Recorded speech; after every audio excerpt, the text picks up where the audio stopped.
Hi, I'm John Maxwell. When the top companies in the world are looking for trainers, speakers, and coaches, there's one name that stands above the rest, and that's Maxwell Leadership. Our certified team members have gotten proven results for companies all over the globe, and our reputation, I'm proud to say, is second to none. Some of our members have risen to the top of their profession, including the one you're going to meet today. I proudly introduce you to my friend Bob Fabian Zinka. Welcome to the Leadership and Success Podcast with your host, Coach BZ, where we help you lead with purpose and succeed with impact. If you're ready to grow into the kind of leader others want to follow, this podcast is for you. If you're determined to elevate your success and leave a lasting legacy, this podcast is for you. As my mentor, Dr. John C. Maxwell reminds us, everything rises and falls on leadership. Our goal is simple: to inspire you, challenge you, and equip you with insights that can transform the trajectory of your leadership journey. Welcome aboard to another episode of the Leadership and Success Podcast with Coach BZ. He shares how years of traumatic events culminated on one night in an officer-involved shooting that led to him leaving the police force and committing his life to helping first responders who are struggling. I think there's a misconception where people think, it's this one huge traumatic incident that breaks us or that really hurts us. But in reality, it's a combination of, incidents year over year over year. Michael Sugrue joined the Walnut Creek Police Department immediately after serving as an Air Force officer for 6 years. Shortly after Michael was promoted to sergeant, he was involved in a shooting in December of 2012. And that really forever changed me. It changed my path. He says the toll the shooting took was greater than he ever imagined. So I suffered in silence for 4 years. After my shooting, I actually ended up on trial in federal court in San Francisco. Even though we saved lives, we saved a couple's lives, we saved our own lives, we were sued. During that process, I lost my marriage. My health started to fail. Literally everything around me was falling apart. And I got to the point where I didn't want to be here anymore. His mental health got so bad, Sugrue started to put himself in harm's way at work. I believe that if I died in the line of duty, my daughter would always be taken care of. She would never forget who her dad was. I would be a hero. Finally, in 2018, he medically retired from the police force and turned to helping other first responders dealing with post-traumatic stress injuries. The biggest mistake I made was that I thought I would protect my family and my loved ones by not bringing work home. But when I come home in a bad mood or pissed off because of these horrible things I had to deal with and I had to see, I need to communicate that to my loved ones to say, look, I had a really bad day. This has nothing to do with you. He says the support is necessary as law enforcement can be a lonely profession. We train on firearms, defensive tactics, use of force, laws of arrest, all these different things, but we don't train how to prepare ourselves for our greatest threat. Law enforcement officers are much more likely to die by their own hands than any other cause in the line of duty. He hopes his story will help destigmatize the hardened culture often shared amongst first responders. And because of this culture, it's looked at as being weak. It's looked at as being shameful. And many officers, including myself, I was scared to talk about this stuff because I thought I would be outcasted, that nobody would want to work with me. Nobody would trust me. But what I found through my work is that so many are suffering in silence. And I tell people all the time, I'm not special, I'm not unique, I'm just willing to talk about it. And the connections he forms now with the first responders he helps fills the gaps left from his time as a police officer. And I miss it. I got to tell you, I miss it. It was in my heart. It was my everything. And that's what the people need to know is that we're out there doing it all. We care. We care about you. We care about our families, and we're willing to die for you. So Michael has written a book alongside a psychologist about his experience. He hopes others will read it and seek help when they need it before it gets dire. His book, Relentless Courage, Winning the Battle Against Frontline Trauma, is available throughout many online booksellers.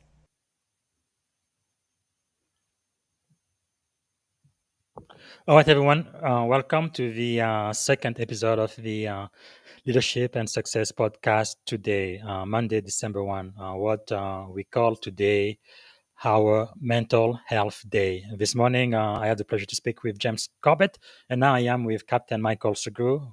It's also a retired sergeant from the Walnut Creek Police Department. Before I introduce Michael, let's do what is our custom, which is to take just a moment to be grateful, right? We call it moment of gratitude. We did it this morning. Let's do this again. So basically, you know what to do. We're going to take just a moment. If you want to close your eyes, you can. Take a deep breath, put yourself in your happy place, and think about one thing that you are grateful for today. Like I said this morning, I am really grateful to live in America and for all of the technology, the medicine, and everything we've got available to take care of not just our physical health, but our mental health as well, right?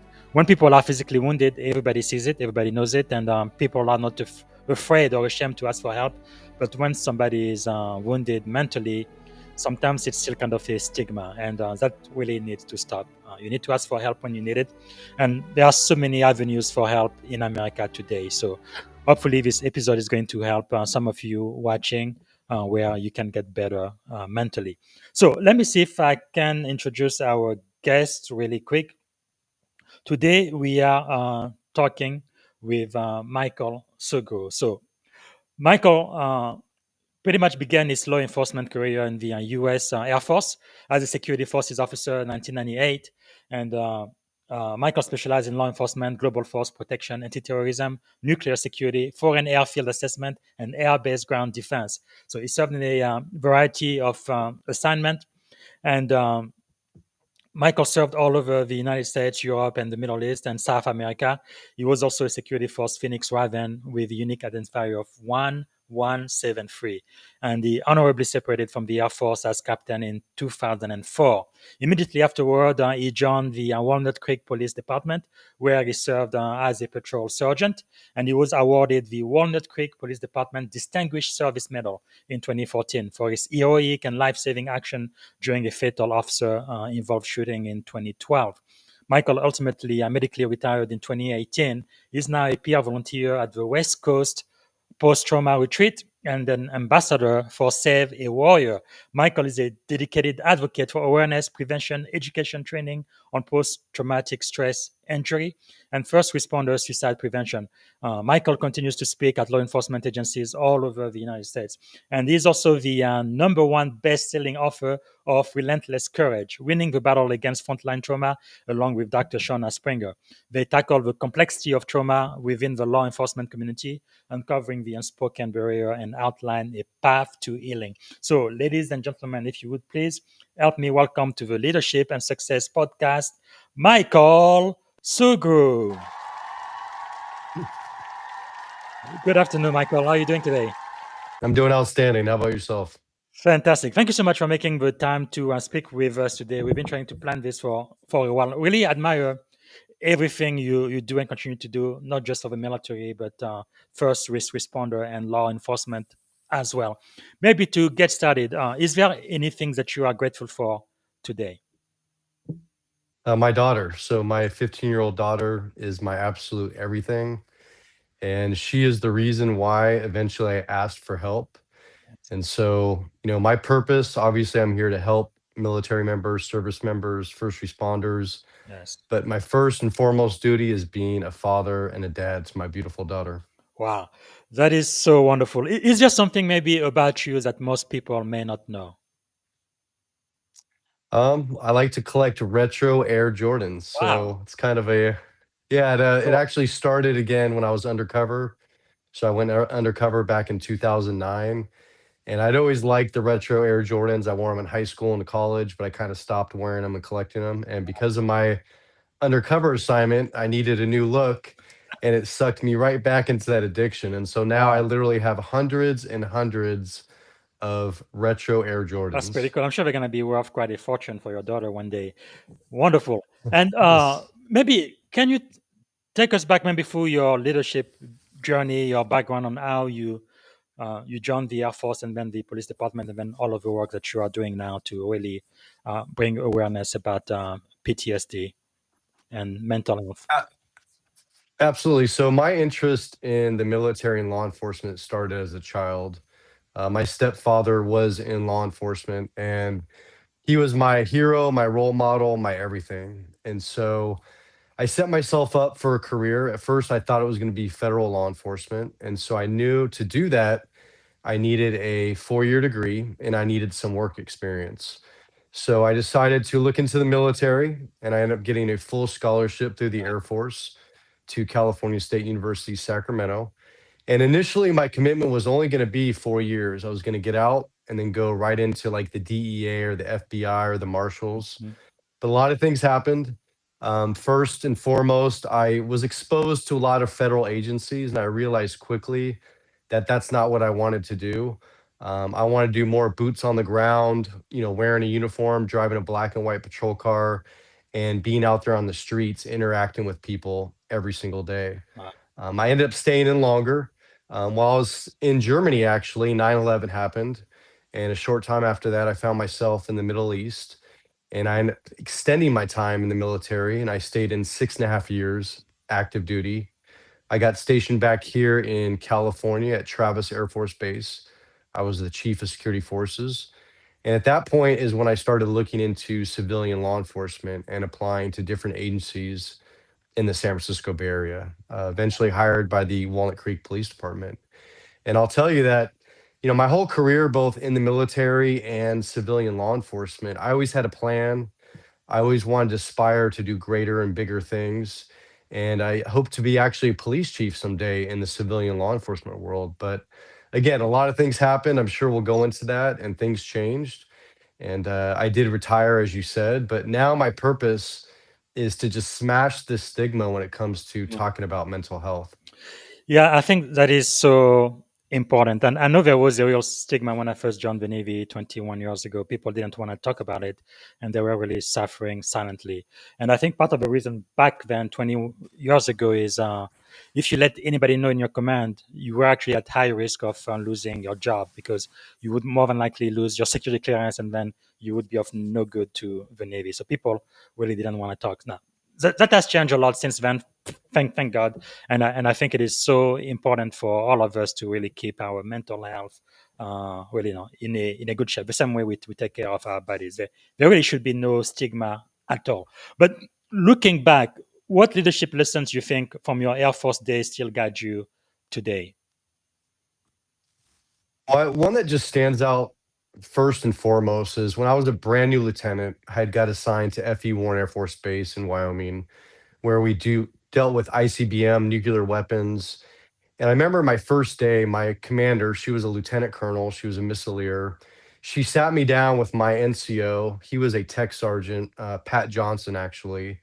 And he had been working in the missile fields for literally decades. And this man was an expert. He was a leader. And one of the first things she said was that, you see that man next to you to your right? She's like, just, you need to shut up, sit down, and listen to him. And Mhm. he's going to show you the way. And it's kind of hard to hear at first because, you're coming right out of college, you've been through boot camp, you've been through officer training, and technically you're a commissioned officer, you're a second lieutenant, or what we jokingly called a butter bar.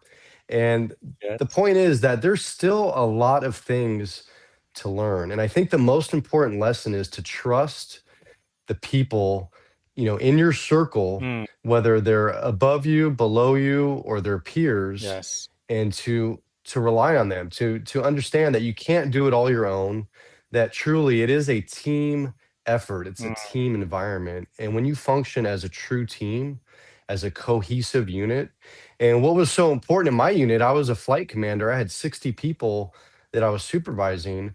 But as a leader, the people underneath us, our subordinates, needed to see that myself and my flight sergeant, Sergeant Johnson, that we trusted each other and mm, that we were a cohesive team that worked together. And I think when your people see that and they yeah. trust in you, then great things will happen. Wow, that is really powerful. And by the way, we do have some people watching live. We have Al Labrada saying God bless, and we have Iben who says hi and nice meeting everyone today. And Al and Ibanga, if you would please let us know where you are joining us from, what city or state, and also if there is anything you are grateful for right now. And if you have a question for Michael, please type it in the comment as well. So, Michael, when you transition from the Air Force, let me ask you this. Can you kind of walk us through the transition from Air Force captain to police officer and kind of what made you choose a second high risk profession? Well, interestingly enough, there's the police academy, right? So that period of when I left the Air Force as a captain, and then I had to go through a full police academy. And funny enough, my drill instructors in the police academy were former enlisted Marines. Wow. And so the second they found out that I was an Air Force sergeant, you can imagine that I got the business. So really, the first step was, humbling Hmm. myself and putting aside my rank and my previous experience. And again, now starting this police academy, I'm in there with, approximately 30 other, students, all men and women who want to become police officers with various backgrounds, various, Yes. family situations and whatnot, various ages. And again, we had to work together as a cohesive team, as one. And we had alternating, rotating leadership positions where one day or one week you may be a class leader, but then the next day or the next week, you're back at the bottom of the totem pole. Mm. And so again, it's really important to understand when it's your time to lead and when it's your time to follow. And so when I finally graduated that police academy, again, I go to my agency and you have to go through what's called the field training program, where you ride along with other senior sergeants for usually a few weeks at a time, Mm. and then you transition. And this takes place usually for 2, 3, 4 months. And again, your job is to listen, to observe, to watch, and then to start doing, to start performing. And you learn the most by actually, when you're out there on the streets dealing with people. Sure, the academy, just like boot camp, it Hmm. gives you some background and preparation, but the real learning happens, boots on the ground when you're out there. And so, again, it's starting at the bottom and eventually working my way up. And I remember one of the first things about a year and a half into my civilian law enforcement career, I applied to be one of those field training officers. And Mm. that was really my first leadership position where I was able to help mentor, shape, and train Wow. new officers out of the academy, but also senior officers who had lateraled from other agencies, whether it be in the San Francisco Bay Area or from different Hmm. states. And so, again, just very, different, very important Wow. positions. But one thing I'll tell you is that, and again, it was part of the reason why I got out of the Air Force, is that as you move up in rank in the military, it's less hands on. Correct. And I really wanted to be out there, like I said, in the field, dealing with the people, interacting, and just chasing that excitement and that adrenaline rush. Yeah. And I'll tell you that there is nothing like a career in law enforcement. If you think about like most are combat veterans, Mhm. they're in a dangerous area or a hostile area for a defined period of time. They may do that once in their entire military career. Maybe some people will do it 6 or 7, Mm. times, which is a lot, are special operators. But Yes. when you look at our law enforcement officers, really, we're in combat every single day. And I'm Mm. talking 20, 30-year career. And I Wow. don't think most people really think about that, but every single stop, every single call, every single contact is a potentially lethal threat. Wow. That's really something. Maybe let's talk about that fateful day in 2012. I want to be as respectful as I can, but I know you have shared this a lot on social media, but I think it's going to help the people who are listening to us now. So that was a 2012 officer involved shooting that completely changed your life. What do you most want people to understand about that night? I won't go into great detail about that night. I will give a brief synopsis. I talk Mhm. about it extensively in my book, but I want people to know what led up to that before that actually incident happened, because I made a lot of mistakes in both my military career and my law enforcement career. And that biggest mistake was I didn't talk about all these horrible things that I was exposed to and that I dealt with. For me, talking about feelings, showing emotions, showing humanity, that was all weakness. It was all shameful. And, I didn't want people to look down upon me. I wanted to be the strong, invincible warrior. And the truth is, you can do both. I didn't realize that, but I didn't lean on my coworkers. I didn't lean on my wife at the time. I didn't lean on my supervisors or on peer support. I didn't believe in therapists or psychologists or any of that stuff. I Mm, thought I could just bottle up all these things inside me and just push them away and they wouldn't affect me. And so, what I want people to know is that it wasn't that my officer involved shooting caused post traumatic stress injury. For me, that was the tipping point. mm, Before even that shooting happened, I had been again in the military for 6.5 years. I'd been deployed. I had had 8 years at this point, civilian law enforcement. I was undercover 2 of those years on a California state drug task force, which is mm. basically like the state version of the DEA, and had been involved in just hundreds of critical incidents, just like all of our first responders. But again, I didn't process or talk about all these things. And so when that shooting happened, that led to a downward spiral where, again, I didn't talk about it. I didn't use those resources. I started using negative coping mechanisms like drinking myself to sleep every single night, isolating, not wanting to be around other people, not wanting to talk to people. And it led, again, it was a slow downward spiral, but eventually it led me to the point where I didn't want to be here anymore. I was literally trying to get myself killed in the line of duty. That's how bad and dark it got. Wow. Thank you so much for sharing.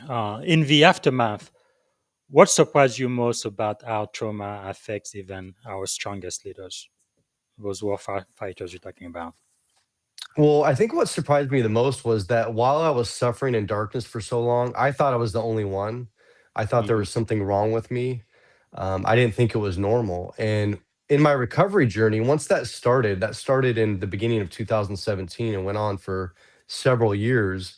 I quickly realized that all these things that I was experiencing, the negative effects on my physical health, on my mental health, on my relationships, it was all normal considering all the abnormal things that I mm, had to see and deal with. But what's so ironic is that we need to normalize having conversations about this stuff and getting these things off our chest. And at yeah. that time, it wasn't normal.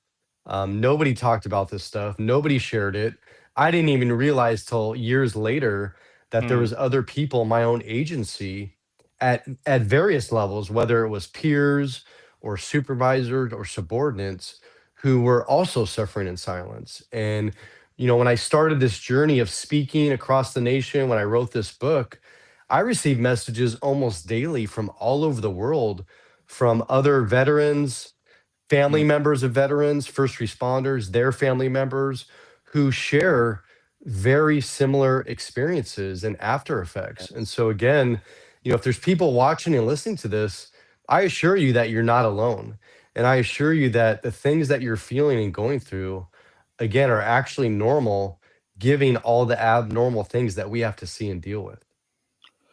Wow. So around that time, you were awarded, like I said during the intro, the Distinguished Service Medal. What was the emotional contrast between public praise and your private struggle? Well, there's a lot more to this story, and it's a long story. I'm gonna try to make it very short. But at this time, so after the shooting, the family of the members that we had to kill to save the lives of this couple that was barricaded inside their condominium, this guy with a huge knife was Mm, literally trying to stab through their bedroom door and kill this couple. Their family filed a federal lawsuit, and that went on for 4 years.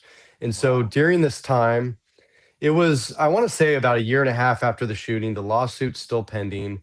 But my stepfather, who's my hero, he's the one that my book is dedicated to. You showed an image of him earlier, but he had been right there. He had been diagnosed at stage 4 lung cancer at the age of Mm, 58. And so when this award ceremony happened, he was literally dying. I mean, he was wasting away, but he was able to go to the ceremony.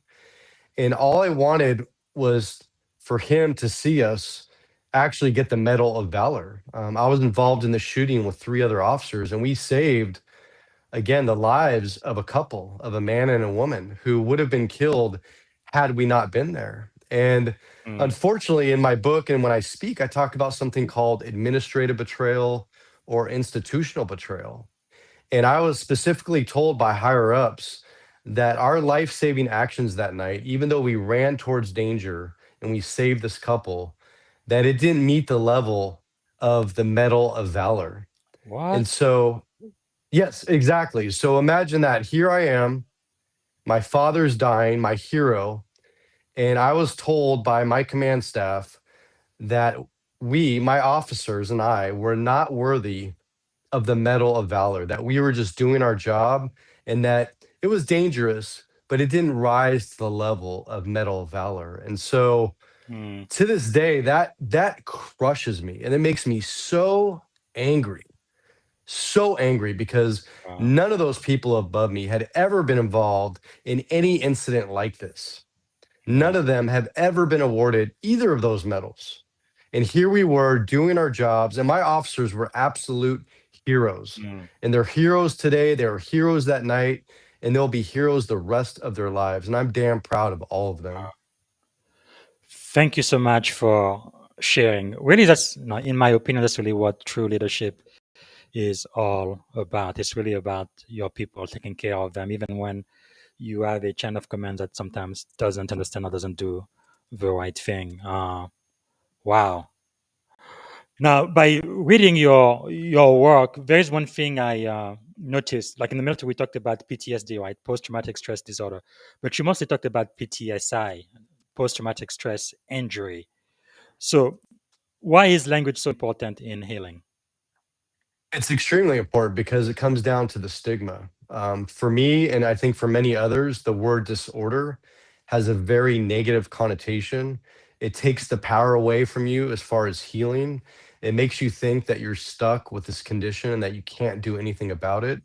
And Mm. the reality is, by changing that one word from disorder to injury, it's much more accurate because post traumatic stress is a injury to the brain. It's a physical injury to the human brain, which is caused by usually repeated exposure to traumatic events. Hmm. It can be caused by one single event, but in our cases of military members, first responders, again, it's a injury over and over caused by these horrific things that we have to see and deal with.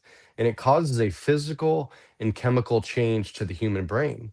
Mm. Now, the important thing to know is that you can get better. You can recover from post traumatic stress injury, right? Just like if you have a bad back or bad shoulder or bad knee, first responders have no problem when it gets bad enough to say, look, I need to get help for this. I need to see a doctor. Usually they send you to physical therapy, they try pain medication, maybe injections, maybe surgery, maybe more physical therapy. The Hmm. point is, there's a roadmap to healing, just like there's a roadmap to healing with post traumatic stress injury. Now, I will tell you, just like your knee, your shoulder, your back, it's never going to be the same as it was before that injury, but it can get better. The same is Yes. true, in my opinion, that with post traumatic stress injury, you're never going to be the same person that you were before you started your career in law enforcement or before you went to combat in the military. But again, with treatment and with time and with patience, you can get better. And I'm living proof of that. I went Yes. from the darkest depths to literally not wanting to be here to trying to kill myself in the line of duty to now Mm. living a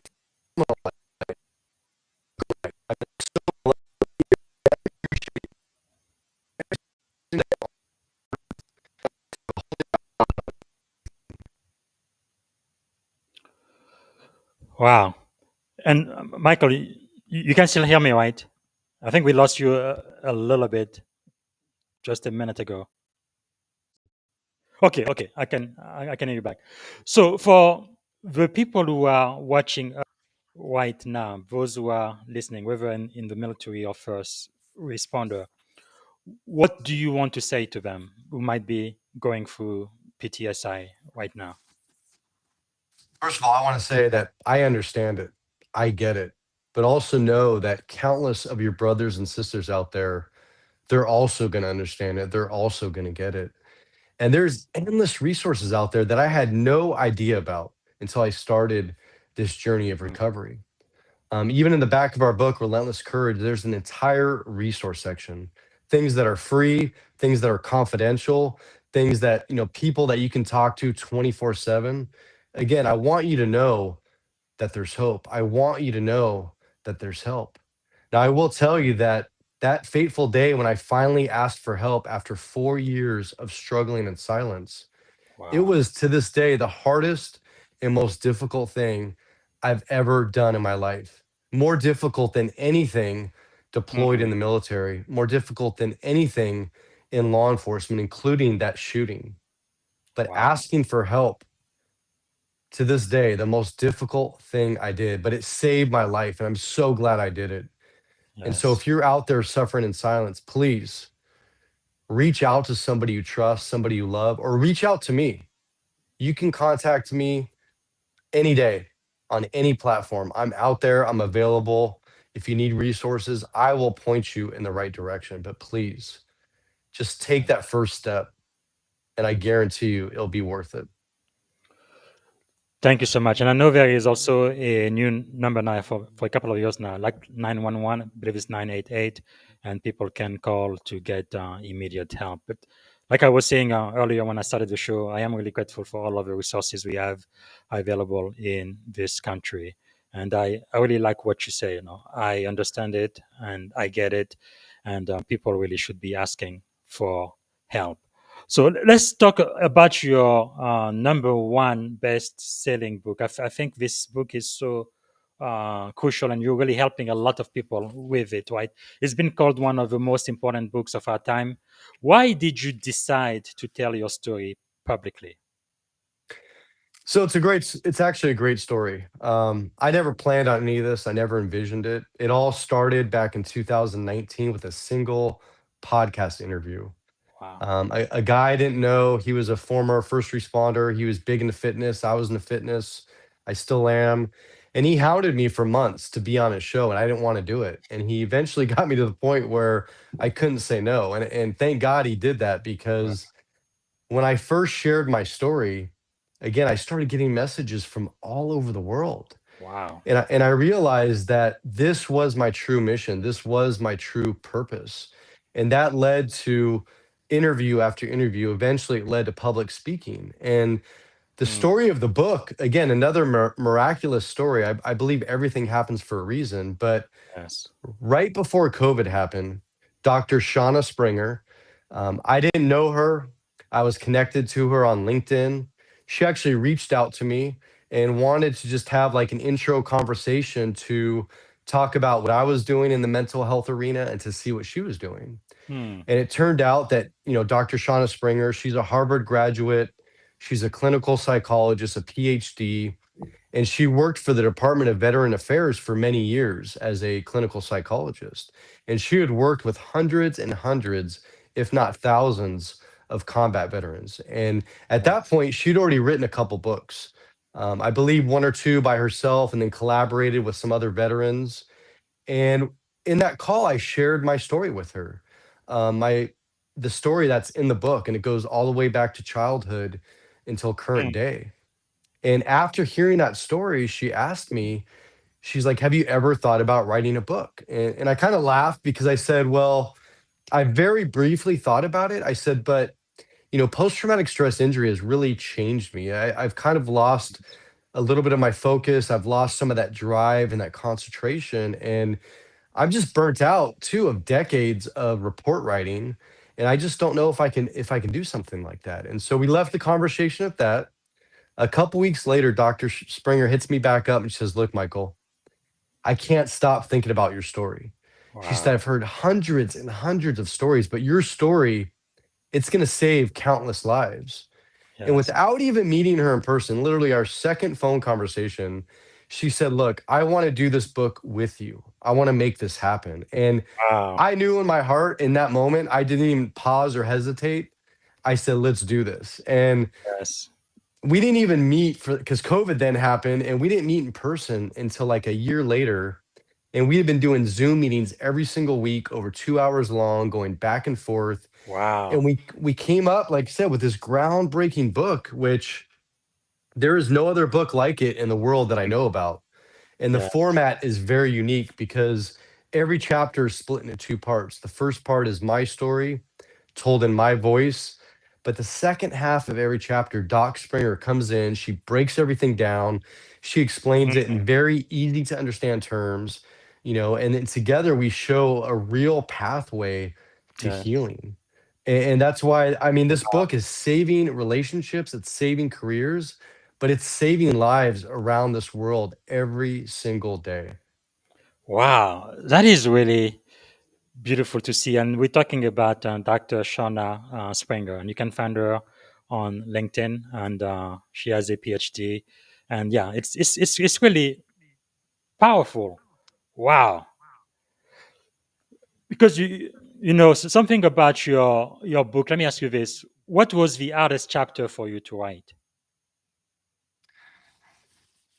I would say the chapter of my father, my stepfather. Um, he's my everything, and to lose him at 58 years old, Hmm. um, and I mean, I have a phenomenal mother. I had a great upbringing, but I know in my heart I would not be here today where I'm at if it was not for my stepfather, for his guidance, Wow. his influence, his mentorship, but most importantly, his love. Not just his love for me, but his love for my mother, for my brothers. He took me in and he treated me like his own. And Wow. yeah, so just bringing up those memories of him, which were great memories, but just that reminder that he's no longer here with us. And hit the anniversary of his passing was only days ago. And every year, this time of year, it hits me right to the core. But I know he's Yes. still guiding me. He's still influencing me, and he's watching me over every single day. And so again, I owe it all to him, my hero, my everything. Thank you so much for sharing. I think I really felt the same way about my mother when she passed away during COVID. But it's really powerful, right? The impact people can have on others. I think it was Oprah who said, right? Or maybe it was Maya Angelou. People will forget everything you say, but they will never forget the way you made them feel. And I really thank God for the work you are doing, Michael, because I think you are really helping change a lot of lives. So when you wrote this book, I guess another question I have: what has been one of the most powerful response you've received from a reader? Because I know you have a lot of great ratings and feedback on Amazon too. But is there one specific response that comes to mind? I'll tell you, and I challenge people watching this and listening to this, but and I don't know of any other book like it, but if you go to Amazon, there's over 700 reviews. And these reviews, most of them are multiple paragraphs. They're very personal, they're very heartfelt, and Yes. literally talking about how this book has changed their lives. In Mm, many cases, has saved their lives. And so, and I can't tell you the personal conversations, the phone calls, the text messages, the personal messages of just yes. people sharing that with me. And it drives me. Again, it gives me purpose to get up every single day. But to Wow. hear somebody tell you, Michael, your book saved my life. Hmm. And to hear that over and over again. I mean, Wow. it's still just, it's like a dream. It's like it's not real because this is the reason why Dr. Springer and I did this book. We did Yes. it to save lives and to know that that's happening. And so that's why personally, I try to get the word out as much as I can. I mean, every single Mm, day, because I know the power of it. And the hardest part of it is getting somebody to pick it up and to read it or to listen to it. yes. We have an audible version recorded in our own voices. And when we went into the studio to do that, I relived every single moment. And so when you Wow. hear it, and you hear Dr. Springer's voice, you hear my voice, and when you hear it, it's going to give you goosebumps. It's going to give you chills. I mean, Hmm. it's in some parts, it's going to make your stomach turn, but it's going to give you at the end hope. It's going to Yes. show you the light out of the darkness. Wow. That is Powerful. And we have a LinkedIn user that says, let's sip to remember them all. Thanks, Michael, for your service and for writing your book.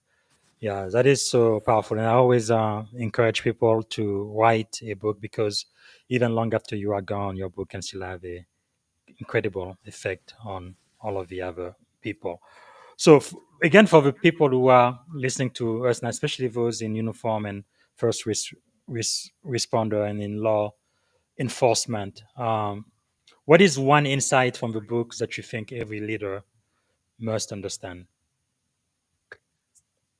Again, I talk about this all the time, but I think as a leader, especially if you want or you expect or you hope that your people, your subordinates, the people underneath you, the people that you're supposed to look after and manage and lead and love, if you want them to come to you in their darkest times to open up and to share these things, you have to first be willing to be open and vulnerable yourself. Hmm. We as leaders have to stop worrying about this perfect, polished image. We need to show the real human behind the badge and behind the uniform. And I will tell you that just think about the lives that you will save. And all it takes, it doesn't cost a dime. All it takes is for you to look inside yourself and your soul and to Mhm. be honest, open, and transparent and to share how you got out of those darkest times, how you prevailed, or maybe how you're dealing with those times right now and what you're doing to overcome those. Wow, that is powerful, powerful. Thank you so much for sharing that.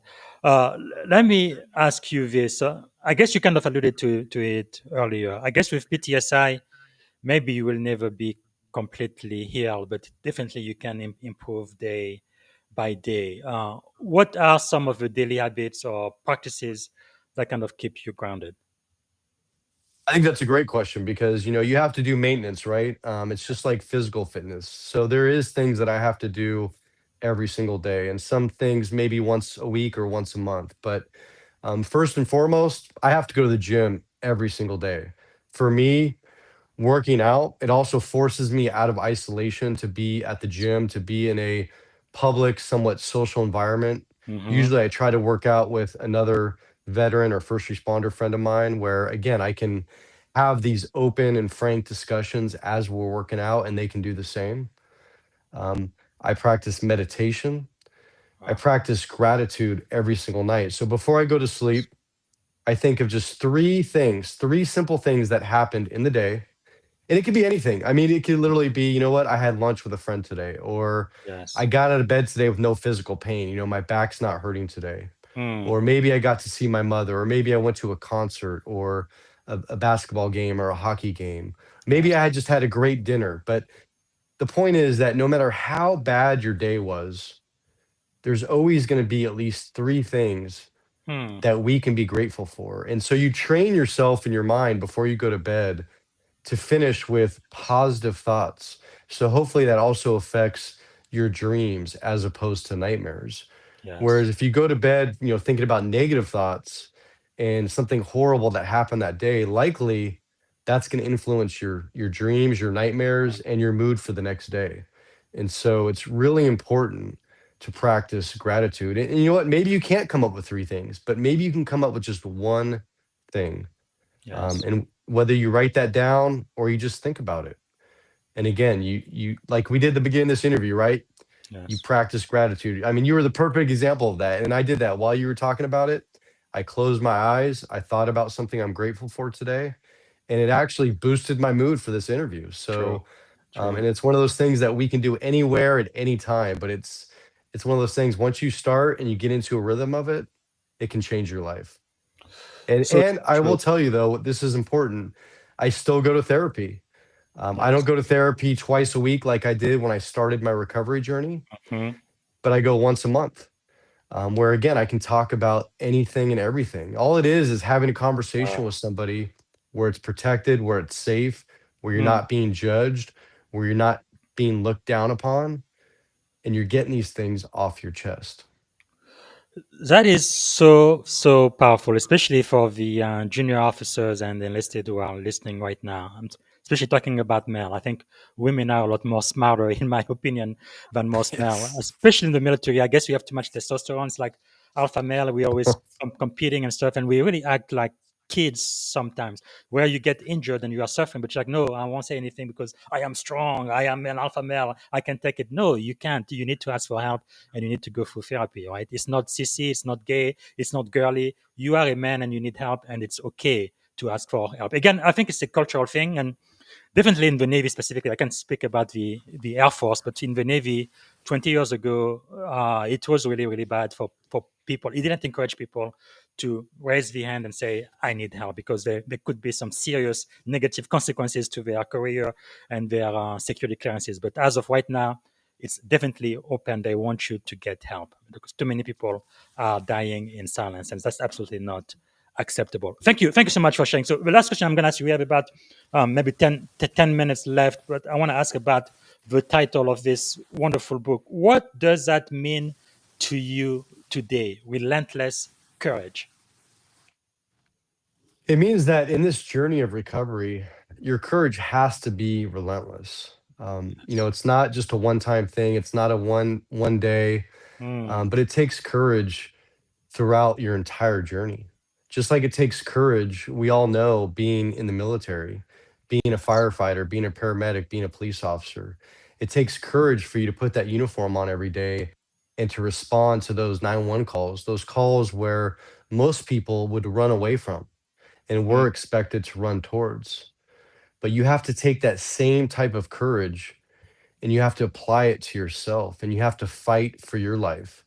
We spend all our time protecting and serving others, yet we never think about protecting and serving ourselves. mm, And the reality is, and you alluded to it just a second ago, but suicide is the number one killer for active military, for military veterans, for yes. active first responders.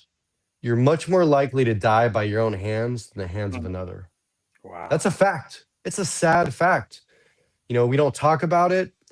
The general public, I don't think they understand that or realize that, especially when it comes to first responders. But I'm Yes. telling you right now that you are much more likely to die by your own hands. Mm, So you have to have that relentless courage to get through this struggle, to get through this fight. And I promise you, if you do that, you can come out healthy on the other side of your career and you can live a full life just like I'm doing today. wow. That really could literally save the life of the people listening right now. Thank you so much for sharing that. That is powerful. That's another reason why I really wanted to have you here. But let's switch things a little bit. Let me ask you, just generally speaking, what is you think the greatest lesson you have learned so far, just in general leadership and life? The greatest lesson I think is when you have that gut feeling, that instinct that something's not right. Mm, When you have people, whether it's a friend, a family member, a peer, subordinate, off duty, on duty, and you kind of think that they're struggling or something's wrong, and you ask them, like we all do, how are you doing? And they say, I'm fine, I'm okay, I'm doing good, like mm, most people do. And they'll say that in their darkest times because I did that. yes. But you have to trust that gut feeling that something isn't right. And you know what? I don't believe Mm, when they're telling me that they're good or they're okay. And it's stepping past that comfort zone. And again, you have to be open and honest and vulnerable yourself. But when yes. you feel that and when you know it, you need to, at that moment, whether in private or take that person aside or meet them for lunch or coffee and just have that heart to heart conversation, but open it up first. Yes. Be the leader that you are and lead that conversation and share something very deep and personal that Mm, shows them that you truly understand it and that you get it so that they know yes. they can actually trust you with their life. Mm, that is powerful. Thank you. Yeah, I think that's really what we all need, that sense of connection and people who really truly care. Because it's true in Silicon Valley, I've had some bosses, they ask, how are you doing and stuff. But by the time you answer, okay, back to work, they already have like 1,000 things for you to do. It's like they don't really care about you, the person, but just your productivity. And people can definitely tell the difference. So let me ask you this. You've had so many successful career in the Air Force, in the Walnut Creek Police Department, and now as a #1 Amazon bestseller and a keynote speaker. What do you think is the secret to your success? That's easy. I just speak from the heart every single time. Mhm. When I speak, I don't practice, I don't rehearse, I don't show any PowerPoint slides. I show a 9-minute film at the beginning called Stigma of Help. It was made Yes. by Mission 22, which is a nonprofit for combat veterans. And when I get up there on that stage and I speak for 2, 3, sometimes 4 hours, Wow. I'm speaking directly from my heart and soul. And the Mm. thing is, when people are in that audience, I'm getting eye contact. Everyone's looking, everyone's listening. You can hear a pin drop Wow. because they know it's real. They know it's genuine. Yes. Wow. Powerful. So, as a leader, what are you learning right now? Well, I think, the biggest thing for me is that, especially having this public image now, Mm. I was a lot more private, obviously, when I was in the military and in law enforcement, but there's a lot of pressure, and there's this Mm. pressure to be perfect, or again, to present this perfect life, this perfect image, this perfect recovery, and nothing's perfect. We all have bad days. We all have tragedy. We all have things that happen with ourselves, our family members. Yes. I mean, a year and a half ago, my daughter almost died, Oh. literally in front of me. And, it's not in the book. I don't talk about it during interviews, but Mm. that brought me to my knees. And I remember just feeling so weak and so helpless and just thinking, like, why am I falling apart? Why am I just losing it right now? It's because I'm human. I'm human and you're human. Yes. And we have to acknowledge that. And we have to know that no one's perfect. And I have good days and I have bad days just like you. Mm. Wow. Thank you so much for sharing and being vulnerable. We really need to be reminded of that. Um, wow. Powerful, powerful. I guess we alluded to this a little bit earlier. I love this con one of my CEO gave me. It has success on one side, failure on the other side, showing that success and failures are really two sides of the same coin. I was going to say, we all look at all of your successes and things you were able to do in the military, the police department, and with your book and your speaking. But how has failure shaped your life? Well, I think that failures actually improved me. I think that failure has taught me more than successes. I think when you fail, and you get to those deepest, darkest moments, that's really where you grow. That's really where you learn. And that's really where you flourish afterwards. Wow, powerful.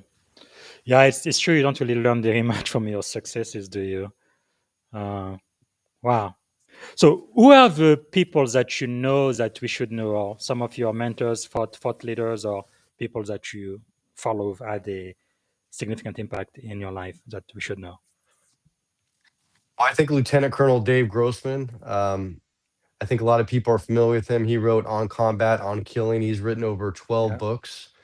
He actually wrote the foreword to my book. He's a genius man, but he's a gracious man. And Yes. the fact that he was willing to write this forward, and it's remarkable. But he really Yeah.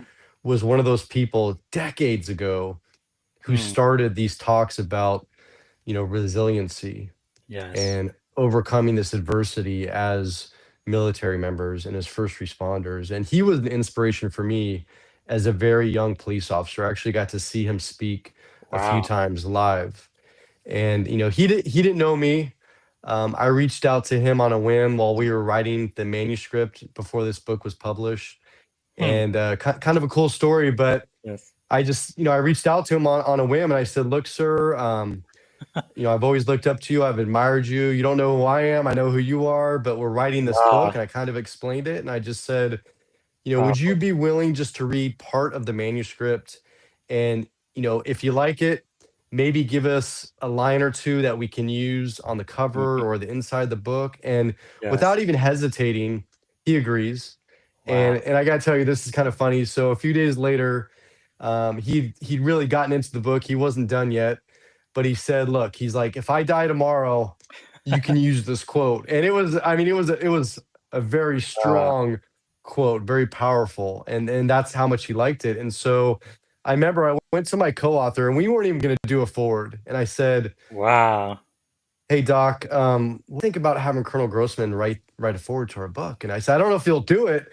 I said, "But I mean, I'd be so honored, And so she agrees, and again, I reach out to him, and I still have the message saved.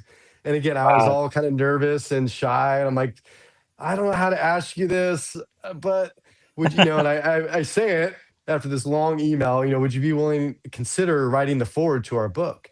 And without hesitation, I'm not even joking, like less than 5 minutes later, I get a reply, and he said, "I'd be Wow. absolutely honored to."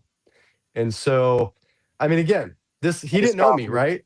Yeah. And that tells you the caliber of this man. I mean, this man has sold literally, I mean, over 500,000 books, like New Yes. York Times bestseller, like inspirational leader. He's still out there writing Wow. books and talking and motivating people and saving lives. And so my hat is off to Lieutenant Colonel Dave Grossman. I mean, he is a warrior, but he is That's just, amazing. he's a man of faith, and he is a great man. So just, Wow.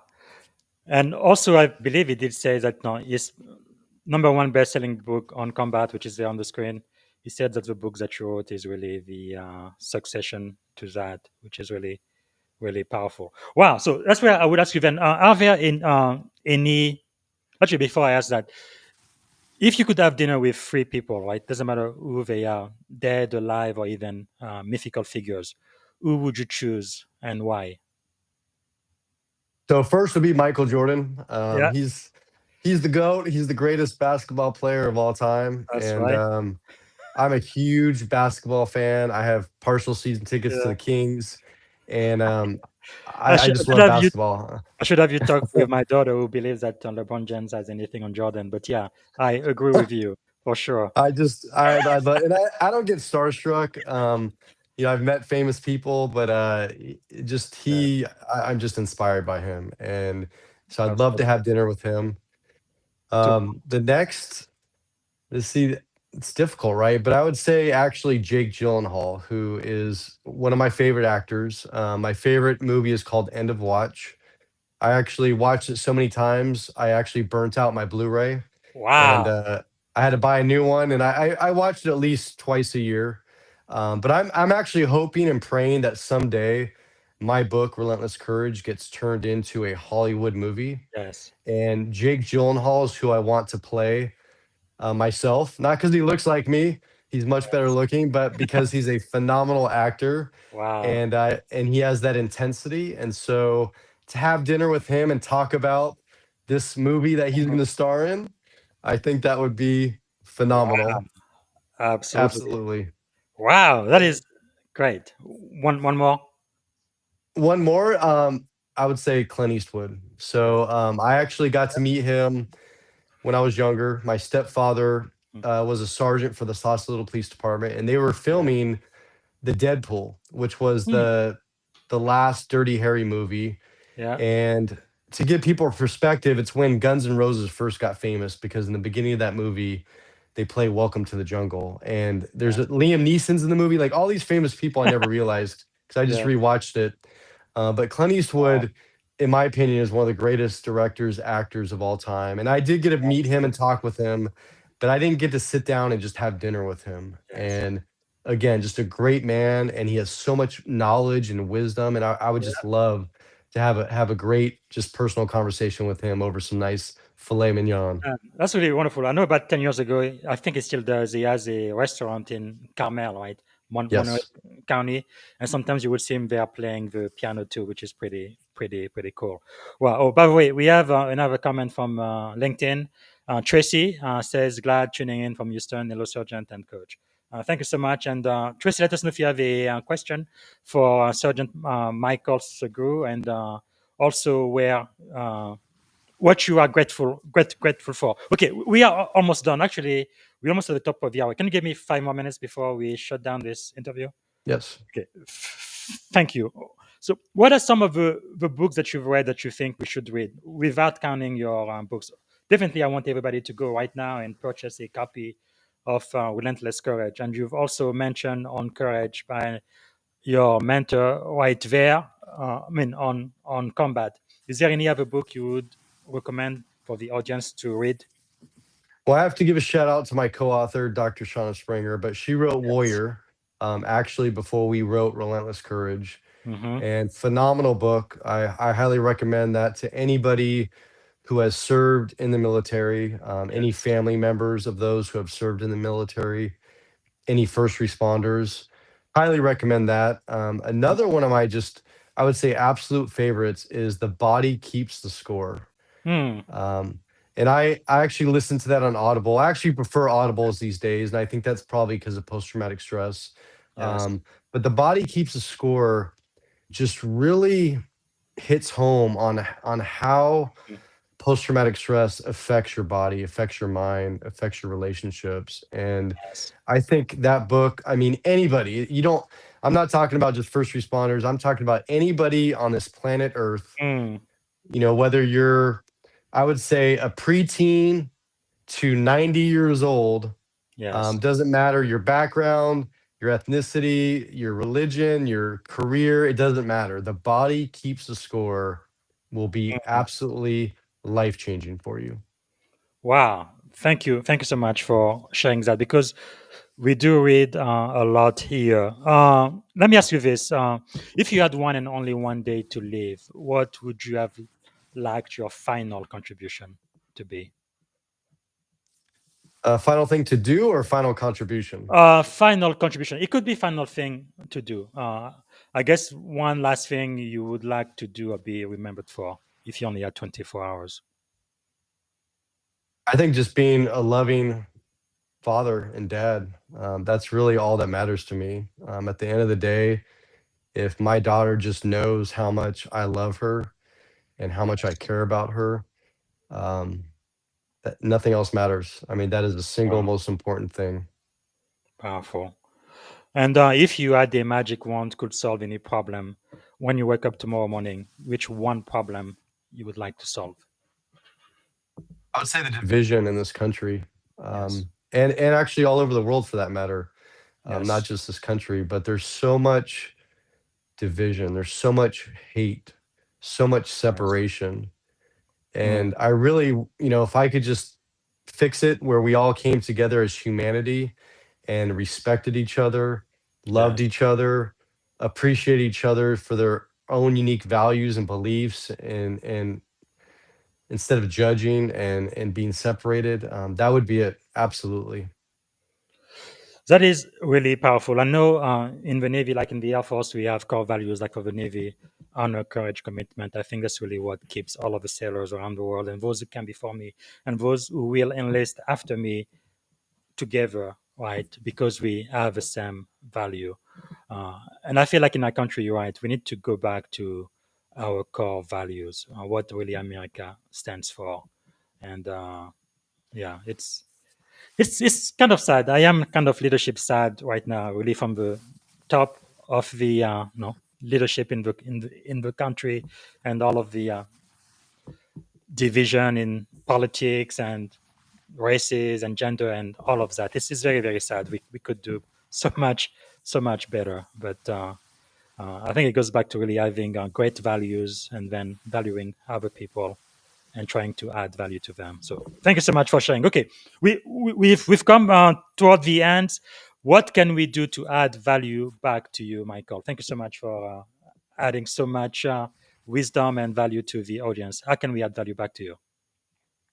Well, I would ask that anybody who reads or listens to Relentless Courage, I personally want to hear from you. I want you to reach out, I want you to send me a message. If you want to have a phone conversation afterwards and talk about it. But I want to hear how this book, my story, has helped you or has influenced your life.